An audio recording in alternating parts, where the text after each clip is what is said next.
आज इसी पर करेंगे बहस, लेकिन इससे पहले ये रिपोर्ट आपके लिए।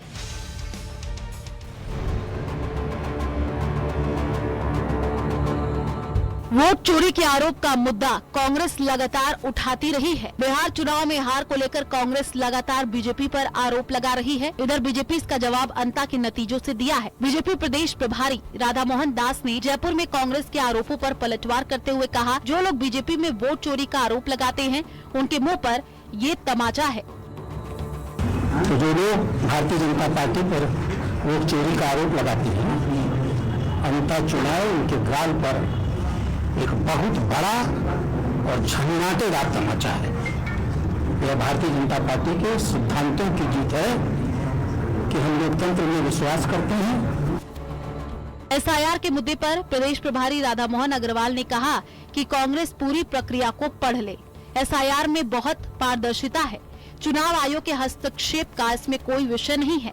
यह सिर्फ कांग्रेस की बौखलाहट है जो सिमटती राजनीति का उदाहरण है। और अभी तो उनके जो 6 विधायक किसी तरह से बिहार में जीत के आ गए हैं, मैंने सुना है, मैं भाजपा की बात नहीं कर रहा हूँ, मैंने सुना है वो सब कांग्रेस छोड़ करके जनता दल में जाने वाले हैं। तो अशोक गहलोत जी को मैं सलाह दूंगा, राजस्थान छोड़ जाएं, बिहार चले जाएं और जा करके अपने 6 विधायकों को बांध करके, जैसे वो इसके पहले जब उनकी सरकार थी तो अपने विधायकों को बांधा करते थे ना, जब सचिन पायलट उनके साथ खेल खेलते थे, तो जाएं बिहार से अपने विधायक बचा लें। वोट चोरी और एसआईआर को लेकर कांग्रेस लगातार आरोप लगाती रही है। पीसीसी चीफ गोविंद सिंह डोटासरा ने कहा कि आयोग और बीजेपी को घेरा। बिहार में जब लोकसभा चुनाव लड़ा तब तो कोई फर्जी नहीं था, और लोकसभा चुनाव के बाद में जब एमएलए कॉन्स्टिट्यूएंसी के विधानसभाओं के चुनाव आए तो उनको 65 लाख फर्जी हो गए। तो इसका मतलब जो लोकसभा में उन्होंने वहां से सीटें जीती तो वो तो फर्जी वोटों से जीती हैं। भारतीय जनता पार्टी जिस प्रकार से आज प्रदेश में शासन कर रही है उससे अब जनता समझ चुकी है, और आने वाले दिनों में भारतीय जनता पार्टी को इसके परिणाम भुगतने पड़ेंगे। पंचायत चुनाव में भी उनको करारी शिकस्त का सामना करना पड़ेगा।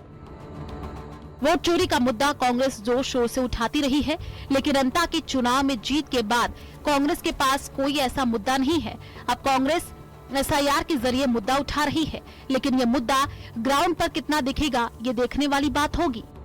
आज की फाइट में बहस इसी मुद्दे पर। तो दिल्ली के अंदर कांग्रेस की बैठक हुई है एसआईआर के मुद्दे को लेकर। अब एसआईआर का एक बार फिर हंगामा शुरू हो चुका है। कांग्रेस लगातार इस मुद्दे पर सवाल खड़ा कर रही है, चुनाव आयोग को घेर रही है, बीजेपी को घेर रही है, लेकिन यहाँ पर बीजेपी भी उन तमाम आरोपों का जवाब दे रही है। तो सवाल अब हम जान लेते हैं जिन पर हम चर्चा करने जा रहे हैं इस पूरे डिबेट में। अंता का रिजल्ट, वोट चोरी का आरोप गलत, ये पहला सवाल। भाई अंता का रिजल्ट तो सामने आ गया जिसमें कांग्रेस की जीत हुई, तो वोट चोरी आरोप जो कांग्रेस लगा रही है तो क्या फिर वो आरोप गलत हो जाते हैं? आज यही समझने की कोशिश करेंगे, क्योंकि बीजेपी के प्रदेश प्रभारी राधा मोहन दास अग्रवाल तो यही कह रहे हैं कि झनाटेदार तमाचा पड़ गया। और दूसरा सवाल आपकी टीवी स्क्रीन पर, सवाल ये क्या वोट चोरी का मुद्दा सियासी है? क्या सिर्फ ये सियासी है और जमीन पर इसका असर नहीं है? आम लोग क्या इस मुद्दे से जुड़ पा रहे हैं, नहीं जुड़ पा रहे हैं, ये समझने की कोशिश होगी। और तीसरा सवाल भी एसआईआर से जुड़ा ही हुआ है। और देखिए एसआईआर की प्रक्रिया तो राजस्थान के अंदर शुरू हो चुकी है, 12 राज्यों में एसआईआर की प्रक्रिया शुरू हो चुकी है, दूसरा चरण चल रहा है अपडेट होने का मतदाता सूची का, तो एसआईआर का काम तो जारी। सवाल नंबर 3, एसआईआर का काम जारी और विपक्ष की सियासत भारी। क्या वाकई विपक्ष की सियासत भारी पड़ रही है, और पड़ रही है तो किस पर? चलिए यही सवालों का जवाब जानने के लिए खास पैनल मेरे साथ जुड़ रहा है। मैं तारुफ करा दूं, बीजेपी के प्रवक्ता हमारे साथ जुड़ रहे हैं इस पैनल में। मदन प्रजापत, बहुत बहुत स्वागत आपका मदन जी। आर तिवारी हमारे साथ कांग्रेस के प्रवक्ता जुड़ रहे हैं, कांग्रेस की तरफ से अपनी बात रखेंगे। तिवारी जी बहुत स्वागत आपका। डॉक्टर मिथिलेश जामनी, वरिष्ठ पत्रकार हमारे साथ जुड़ रहे हैं। जामनी साहब बहुत बहुत स्वागत। अजीत सिंह, पूर्व ऑब्जर्वर हैं इलेक्शन कमीशन के, बहुत स्वागत। चूंकि अजीत जी का आज पैनल में होना बहुत महत्वपूर्ण हो जाता है, उनसे बारीकी समझेंगे जो ये आरोप हैं, क्या इसे सियासी एंगल से देखा जाए या वाकई इसमें कुछ गंभीरता नजर आती है। और साथ ही राजनीतिक विश्लेषक पोद्दार साहब हमारे साथ जुड़ रहे हैं, निरंजन पोद्दार पूरा नाम है। पोद्दार जी बहुत स्वागत आपका। लेकिन सबसे पहले यहां पर आर तिवारी जी आप ही से मेरा सवाल होगा, अगर बीजेपी वोट चोरी करती तो अंता फिर जीत क्या आप पाते? फिर तो बीजेपी के पास होती। यही सवाल राधा मोहन अग्रवाल कर रहे हैं, कह रहे झन्नाटेदार तमाचा है अंता का नतीजा।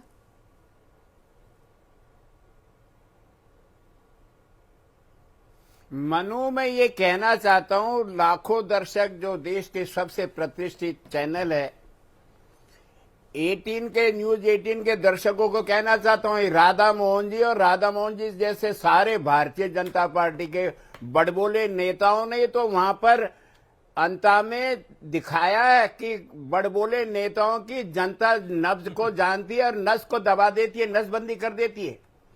झन्नाटेदार थप्पड़ तो मारा अंता के उन मतदाताओं ने, देवतुल्य मतदाताओं ने, जो अहंकार से भरे हुए थे कि हम तो लाखों वोटों से जीते थे। राजस्थान का वो बड़बोला मुख्यमंत्री जो कहते थे हमने 5 साल में, हमने 2 साल में इतना काम कर दिया, जो जननायक अशोक गहलोत की 5 साल की सरकार को भुला देंगे। झन्नाटेदार थप्पड़ मारा भारतीय जनता पार्टी के प्रदेश अध्यक्ष जी को, पूर्व मुख्यमंत्री को, सारा मंत्रिमंडल था ना। 15,000 वोटों से कैसे जीत गया भाया, खा गया भाया, पी गया भाया, भ्रष्टाचारी भाया। और हमारा उम्मीदवार स्थानीय है, यहां तक का कहा कि अगर मंत्रिमंडल में बदलाव होगा तो अंता का उम्मीदवार मंत्री बन सकता है। ये भारतीय जनता पार्टी वाले ये लालच के, इन्होंने तो एक उम्मीदवार को चुनाव से पहले ही उपचुनाव में इन्होंने तो मंत्री बना दिया था, सुरेंद्र पाल टीटी को। तो ये झन्नाटेदार थप्पड़ मारा भारतीय जनता पार्टी की इस शासक को, जो आप वहां पर दंभपूर्ण बातें करते हो। और सवाल रहा अंता में चोरी का। अरे अंता में तो अभी एसआईआर शुरू ही कब हुई है? देश के अन्य राज्यों में जहां एसआईआर शुरू हो गई, मैं कह रहा हूं बिहार में आपने एसआईआर के नाम पर देश के तमाम विरोधी दलों के कहने के बाद आप एसआईआर करा रहे थे, आपने 65 लाख वोटों को काट डाला। हम लगातार कहते रहते, इनके ज्ञान प्रकाश जी जो ज्ञान के बांटने वाले ज्ञानेश जी, वो कहते रहे सबूत लाओ।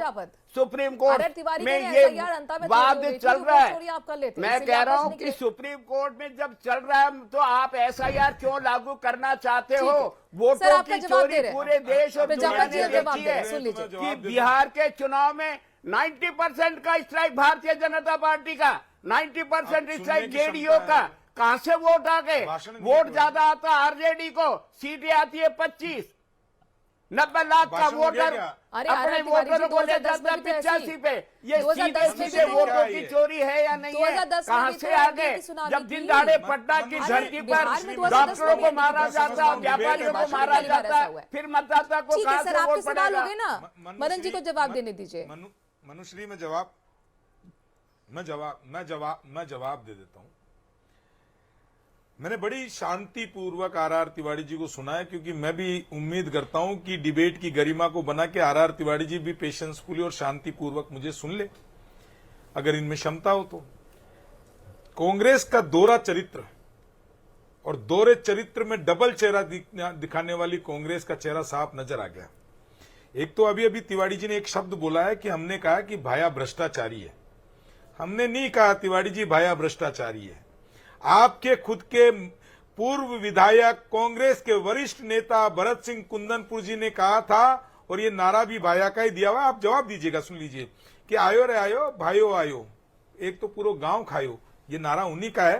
खैर मैं उस विषय पे नहीं जाना चाहता, लेकिन अभी तमाचों की बात कर रहे थे तिवारी जी। बड़े आश्चर्य की बात है कि कांग्रेस हार में भी जीत कैसे देख लेती है। इनके तमाचा पड़ा बिहार के अंदर, इनके तमाचा पड़ा महाराष्ट्र के अंदर, इनके तमाचा पड़ा हरियाणा के अंदर, इनके तमाचा पड़ा दिल्ली के अंदर, और इनके यहाँ पे तमाचा जब से राहुल गांधी ने गद्दी संभाली है, देश की जनता तमाचे पे तमाचा मार रही है। सबको समझ में आ गया, कांग्रेस के नेताओं को भी समझ में आ गया। लेकिन बात करो, चापलूसी और चाटुकारिता इतनी ज्यादा है। सुन लीजिए ना, मैं खा गया भाया, पी गया भाया, कहाँ चले गए आपका मोरपाल? दे रहा हूं, अंता की बात करो। सुनिए, चाटुकारिता कांग्रेस के अंदर ऐसी है कि वो सच का आईना नहीं देखना चाहते। 2014 में चुनाव हारे राहुल गांधी जी के नेतृत्व में। राहुल गांधी जी ने कहा हम आत्मचिंतन करेंगे। 2019 में हारे तो ईवीएम खराब थी, 2024 में हारे तो चुनाव आयोग खराब था, अब 2025 में बिहार हारे तो वोट चोरी। तो हर बार स्टेटमेंट बदलता है। आत्मचिंतन और आत्म अवलोकन नहीं करते हैं। हम संवैधानिक संस्थाओं और लोकतंत्र में विश्वास रखते हैं, और लोकतंत्र में जो जनता और जनादेश देती है हम उसका सम्मान करते हैं।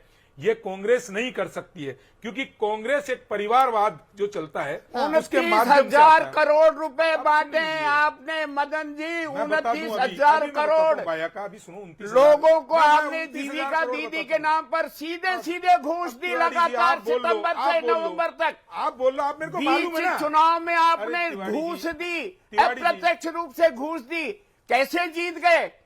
यहाँ राजस्थान में जननायक अशोक गहलोत जब 1 करोड़ 40 लाख हमको बांटने थे मोबाइल, आपका चुनाव आयोग आगे आ गया। अशोक गहलोत जी की हमारा जननायक का काम आपके जननायक अशोक गहलोत जी के टाइम पे एक बालिका को गोली मारी गई, बलात्कार किया गया, ये चुनाव आयोग जाने क्या कर रहे थे? जननायक अशोक ज्ञानेश कुमार क्या कर रहे थे? पेपर पे बालिकाएं बेची अरे वहाँ पर करोड़ों महिलाओं के खाते में 10,000 रुपए की रिश्वत दी थी। अरे आनंद तिवारी जी, काउंटर हो रहा था 2023 का विधानसभा चुनाव भूल गए राजस्थान में। आचार संहिता लागू होने वाली थी, उससे कुछ दिन पहले ही आपने 10 योजना लेकर आए थे पीडीसी, वो भी तो लागू की थी। और ये यहाँ पर तो कहा जा रहा है ना, वहाँ एनडीए सरकार की तरफ से कहा जा रहा है, नीतीश सरकार की तरफ से, कि कैबिनेट से तो पहले ही प्रस्ताव मंजूरी हो गई थी, उसके बाद हमने केस जारी की थी, उसको कंटिन्यू करेंगे सोशल जस्टिस से। बहरहाल इन सबके बीच में एसआईआर का मुद्दा, एक बार फिर उस पर वापस आ जाइए। अजीत जी, मैं आपसे जानना चाहूंगी, चूंकि आप इलेक्शन कमीशन के पूर्व ऑब्जर्वर रहे हैं, एसआईआर को लेकर जो मुद्दा लगातार कांग्रेस की तरफ से उठाया जा रहा है, क्या सिर्फ ये सियासी है वाकई, या आरोप को गंभीरता से लेना चाहिए? मनु जी, आपको, हमारे जो को पैनलिस्ट है उनको और आपके दर्शकों को नमस्कार। देखिए, अंग्रेजी में एक मुहावरा है जिसे बोलते हैं गोबेल्स लाइज, गोबेल्स का झूठ।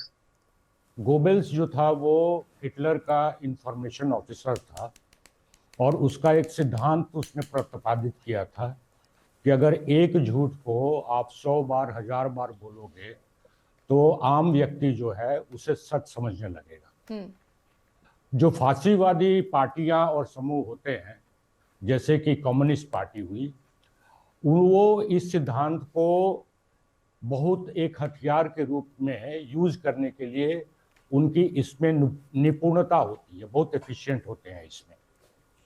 आज की डेट में जो कांग्रेस की जो लीडरशिप है, अगर आप ध्यान देंगे तो वो जो है, जो पुराने जो उनके लीडर्स हैं उनके द्वारा नहीं घिरी हुई है।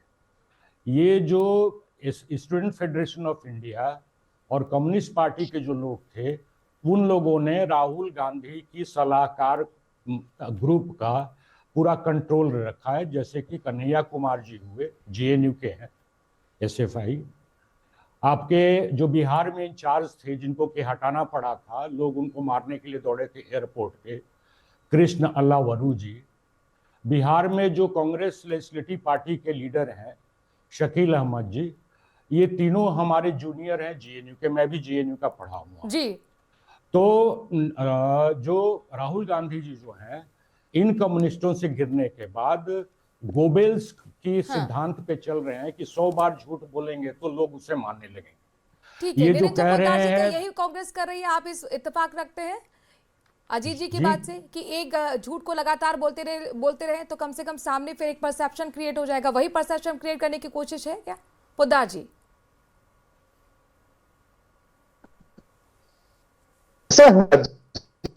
बड़ी विडंबना है इस अंदर, आपको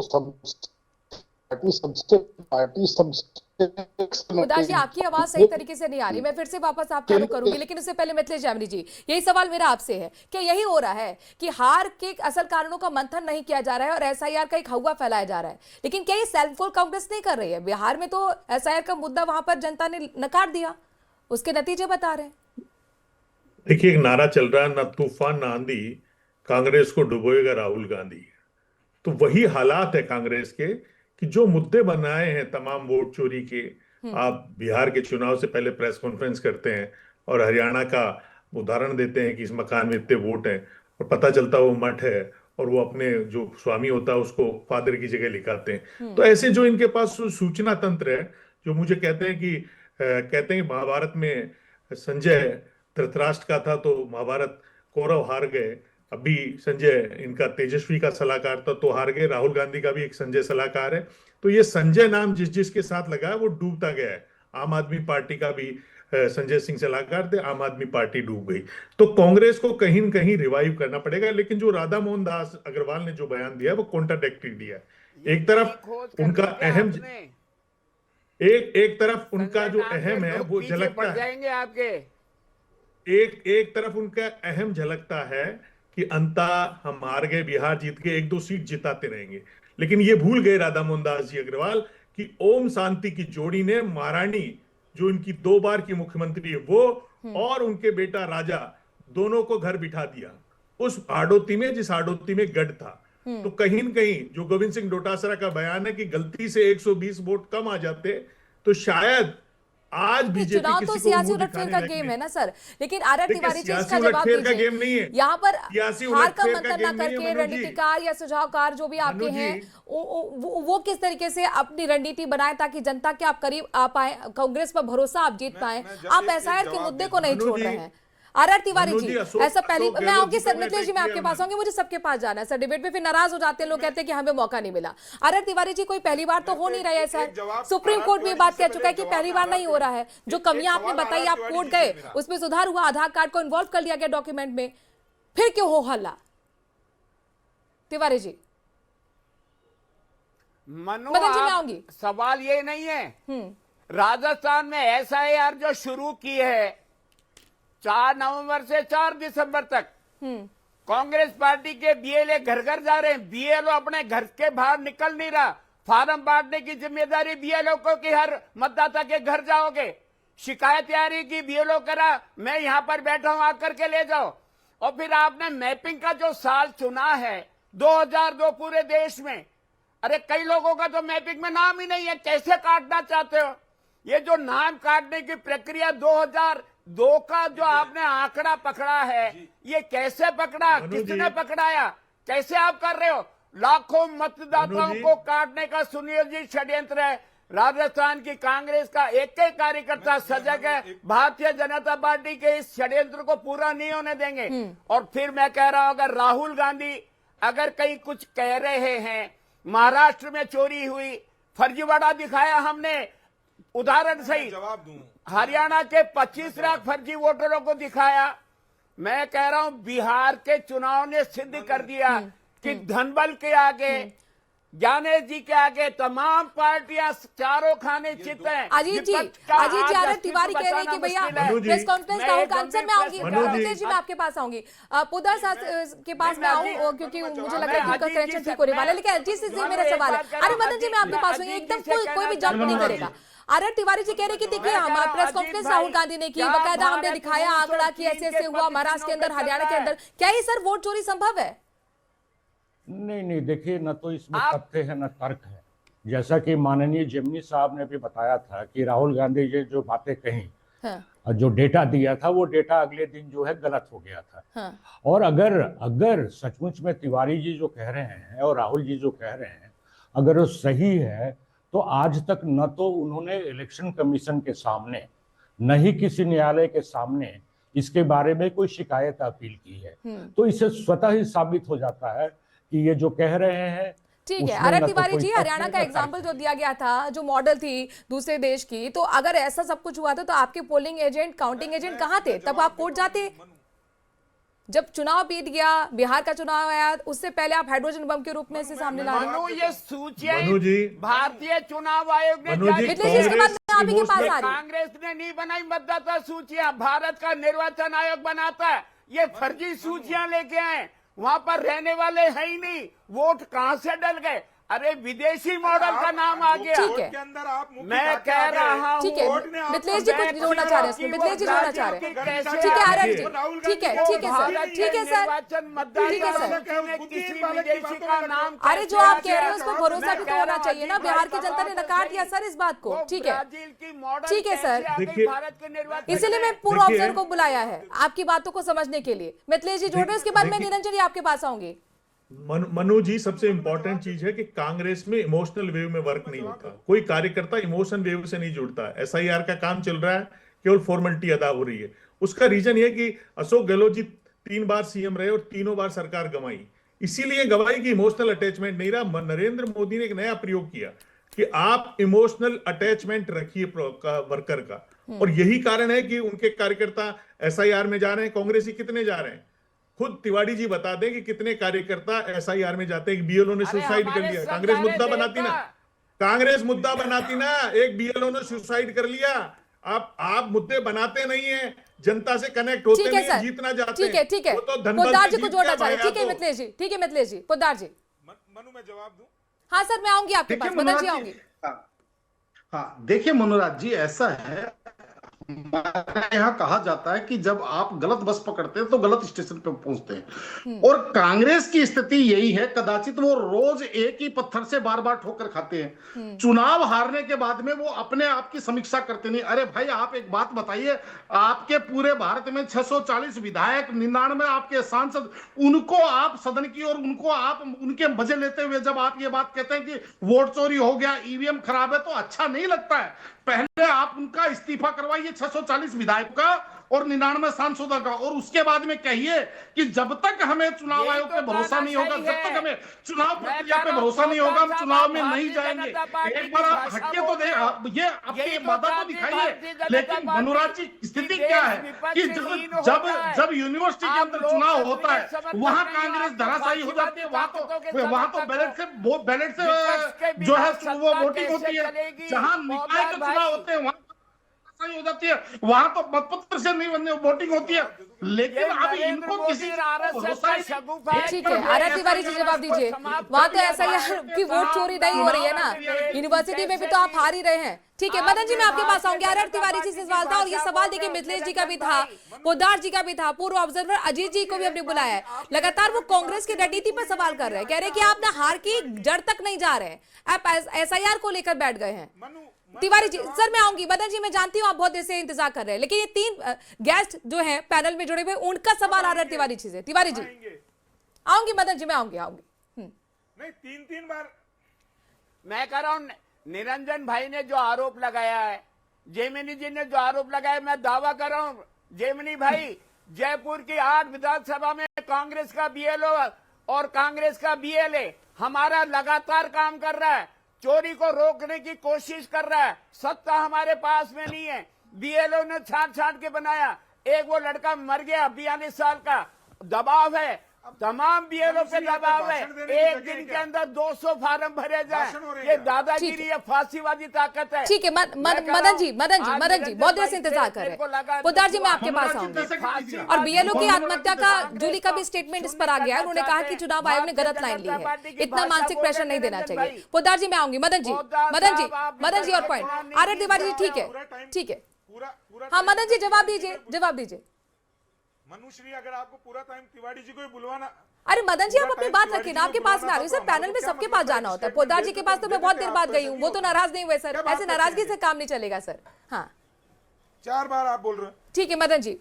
नहीं, नाराजगी से नहीं मनुश्री, आप ये भाषण का मंच नहीं है, ये डिबेट है। भाषण नहीं सर, सबको अपना पॉइंट देने का सर मौका देना पड़ता है। विपक्ष होना चाहिए, विपक्ष सुन लीजिए, विपक्ष होना चाहिए, विपक्ष को खत्म नहीं होना चाहिए, विपक्ष मजबूत होना चाहिए। अभी विपक्ष का चुनाव लड़ाना भी क्या भारतीय जनता पार्टी की जिम्मेदारी है क्या? अब विपक्ष के नेता के अंदर काबिलियत नहीं है, देश की जनता बार बार नकार रही है, और उसके बाद भी उसको देश की जनता पे थोपा जा रहा है। आप आत्मचिंतन लवकन करते नहीं। वो एक कहावत है ना कि हम आईना देखते रहे, धूल चेहरे पर थी और आईना साफ करते गए, वो स्थिति कांग्रेस की है। आज जो राहुल गांधी जो है वो पूरी कांग्रेस को डुबो रहा है, उसके ऊपर चिंतन नहीं करेंगे।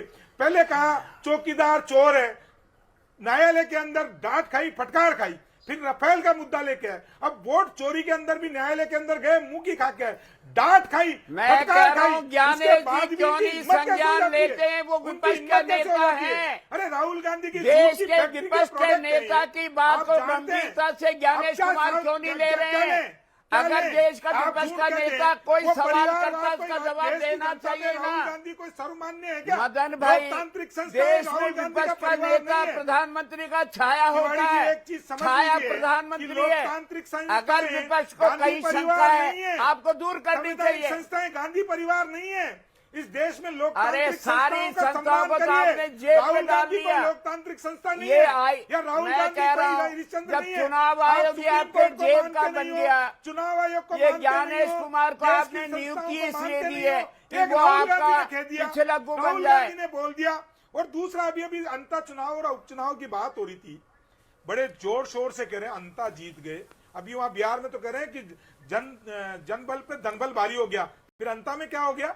दूसरा आप वो मनु जनता इनसे की पूछिएगा। आवाज है। वो मनु इनसे वो पूछिएगा। भारतीय ये जनता दोहरा पार्टी चरित्र के है। अहंकार को मारा है। दूसरा और पूछिएगा। हम तो जीत गए, अब सुनिए, भाया चोर है, सुनिए। इनका अब मैं उम्मीदवार बताता हूं। ईमानदार है। भाया चोर कौन बता रहा था तिवारी जी? अभी सुनिए। अरे पूरा देश आपके गोविंद मुख्यमंत्री सिंह डोटासरा जी पूरा के आपसे लेकर के नेतृत्व में पूरा भारतीय चुनाव जनता लड़े गए। पार्टी 4 सीटें नहीं, थी, नहीं। 3 में अंता जमानत नहीं, जब्त बीजेपी हो ने गई। भी हार का पंचायत मंथन नहीं राज किया, की सीधे 36 सीधे सीटों में भ्रष्टाचार से का आरोप भाया पर 28 लगा दिया कि सीटें भैया इसकी वजह से जीत गए। वही कांग्रेस कर रही है कि मंथन नहीं बिहार की कर रही है हार का, और सीधे सीधे कह रहे हैं कि एसआईआर की वजह से बीजेपी जीत गई। लेकिन सर एक minute concluding remark sir, R Tiwari ji Dotasara सा कह रहे थे कि लोकसभा के चुनाव के बाद विधानसभा में ये एसआईआर हो रहा है बिहार के अंदर, यानी 65 लाख वोटर फर्जी थे, तो वो अगर वोटर फर्जी थे तो फर्जी वोट चले गए ना, फिर कैसे बीजेपी अगर एनडीए जीती है तो ये जीत भी गलत है। लेकिन सर ये बताइए कभी तो फिर एसआईआर को एग्जीक्यूट करना पड़ेगा ना, चुनाव तो हमेशा यहाँ पे चलते रहते हैं। डोटासरा के कमेंट पर आर तिवारी जी। एक तरफ तो कहते हैं एसआईआर, राहुल गांधी कहते हैं 3 वोट है और एसआईआर होती है तो चूहे के अरे जैसे सर जवाब दे के रहे हैं भाग आर जाते तिवारी हैं। जी, ये आर दोहरा तिवारी जी चरित्र जवाब तो दे रहे कांग्रेस का हैं। क्या है? तिवारी जी लगातार कांग्रेस का दोहरा लड़ेंगे चरित्र क्या है? भारतीय अरे जनता जवाब कितना पार्टी देंगे की आर तानाशाही तिवारी के जी? जवाब क्या है? खिलाफ जवाब ना आर तिवारी जी के लगातार पास है, लड़ेंगे, ना विपक्ष राहुल की गांधी के ताकत पास है। दिखाएंगे। ये वो पार्टी मनोज है जी, जो में सदन मत में रहो। आरोप लगाती मनोज जी, है और तमाम पागलों के जैसे भाग मनोज जाती जी, है। तानाशाहों ये को वो एक बार राहुल जाना गांधी है पड़ेगा। जो कश्मीर में ये कहते देश हैं में कि तानाशाही एक चला बलात्कार रखी हो गया, है, मेरे पास सारी है। संस्थाएं पूछने आपकी जाते हैं जेब तो में भगोड़े के है। जैसे भाग जाते हैं, संसद से भगोड़े के जैसे भाग जाते हैं, कोर्ट से भगोड़े के जैसे मनोज भाग जाते जी, हैं। ये नहीं मिथिलेश जी अब आप कंक्लूडिंग रिमार्क मैं ले चुकी, यहाँ पर वक्त मेरे पास कम है, क्योंकि यहाँ पर देखिए ब्लेम गेम तो हमेशा चलता ही रहता है एसआर के मुद्दे पर। मैं तो ये महत्वपूर्ण कह रहा हूँ बात कि यह है, जनादेश को ज्ञानादेश बोल रही है कांग्रेस। चलिए बहुत बहुत लेकिन शुक्रिया सभी ज्ञानादेश- मेहमानों का। कुल मिलाकर मदन प्रजापति जी हमारे साथ जुड़े हुए थे, आपका बहुत बहुत शुक्रिया अपनी बात रखने के लिए। आर तिवारी जी आपका भी बहुत बहुत शुक्रिया, मिथिलेश जैमनी जी आपका भी बहुत बहुत शुक्रिया, अजीत जी और निरंजन पोद्दार भी हमारे साथ जुड़े थे। सभी मेहमानों का बहुत बहुत शुक्रिया इस विशेष चर्चा में शामिल होने के लिए। वक्त थोड़े से ब्रेक का है, खबरों का सिलसिला जारी है न्यूज़ 18 राजस्थान पर।